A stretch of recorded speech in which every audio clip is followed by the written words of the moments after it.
Yeah, Gurmagad Kirlach, and thank you for this enormous piece of work. It's really impressive. And 20 years on, I suppose the world changes so rapidly all the time. So the 700 odd pages are daunting for a layperson like me, I have to say, and I think it'll be daunting for a lot of the general public as well. But it is really, really important that the work that you're doing to improve the consistency and the clarity and the certainty around our planning. And I suppose what's really important is that the public have confidence in the planning process. And so I welcome your work and I support your work. I want to return to this issue that was just being discussed there about the new national planning statements. I want to check that I've got the terminology correctly. The national planning statements. So if the general public considers them and the general public will identify with ministerial directives around height and density, they are things that resonate with people and are tangible to people. So can you just talk for a few minutes about what process a government minister will actually follow when coming forward with a proposal to government, to a democratically elected government, with a national planning statement? What will guide the minister and the minister's department in actually formulating those national planning statements? Yeah, so if I could use the example of the updated or revised density guidelines, because I suppose that they're likely to be the first, set of guidelines that will probably transition into this new system. Like, I suppose I've described the context, the intended changes with regard to, reflecting local circumstances, allowing more flexibility. So there are certain things as part of that are probably best decided nationally. In other words, based on best practice, based on, efficiencies to do with land, to do with, services, to do with, transitioning for climate. All of those considerations would inform what would be perceived as maybe appropriate to locality or an appropriate degree of flexibility.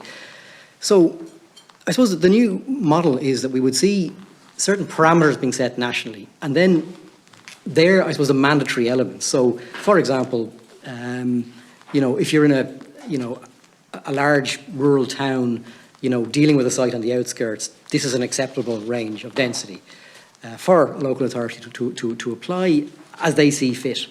And if they do that, people will understand the number of houses that might come out of that site. But I suppose the local discretionary element is, the format, the layout, within that range, the type of houses, all of those things, standards for that. Okay. So, it's the big questions that need to be addressed, but with a degree of flexibility at a national level to be applied locally. Okay, so would these national planning statements have to conform with international laws? Absolutely, yeah. And European laws? Well, yes is the answer. If they were relevant. Yeah, but I think it's important to note that in European terms, town planning is actually a national competence. Clearly, it's influenced by European directives to do with, all sorts of things from water to habitats to environmental assessment. But ultimately, we can decide our own planning laws. And the these national planning statements would have to conform with any of the national laws, like our climate action laws, for example. Yeah, I mean, there's a high degree of integration across government. So they'll have to be consistent with all of these laws. Yeah. Okay. Can we talk a bit about public participation for a minute or two? A lot of talk so far has been around judicial reviews. I would have thought that one of the objectives of us streamlining and improving the consistency and certainty and clarity around our planning laws would ensure that we will have a reduction, let's say, in the need to recourse to judicial reviews. Is that a realistic and a fair expectation? Absolutely. Look, it's obviously very unfortunate that it's become embedded as a sort of a final stage of the planning process. I mean, the way we see it is the development plan, that the area plans should be the first stage. That's where people get involved to influence and shape what can happen, informed by appropriately tailored national guidance and a national plan. So that's the first stage. The planning application stage with the local authority is the next stage, and that's, obviously a very efficient process, but there is scope for public participation.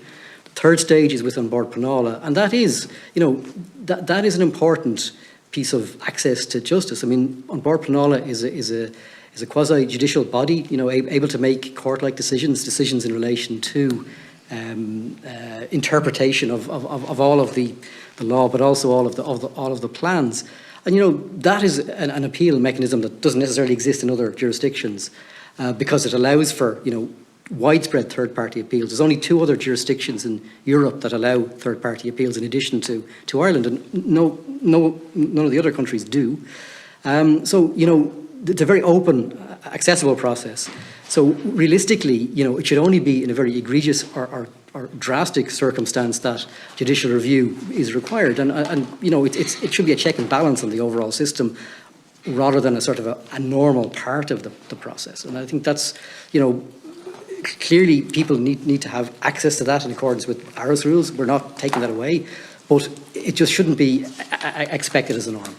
So apart from the proposal to extend the period of the development plans, I mean, in terms of the public participation in the creation of county and city development plans, they will continue to have the same access of participation as they have enjoyed in up to current times.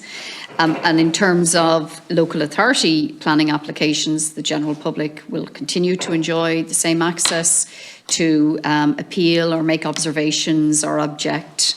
And similarly, in the new Planning Commission, the general public will have full access to participate and object or make observations and demand or request oral hearings.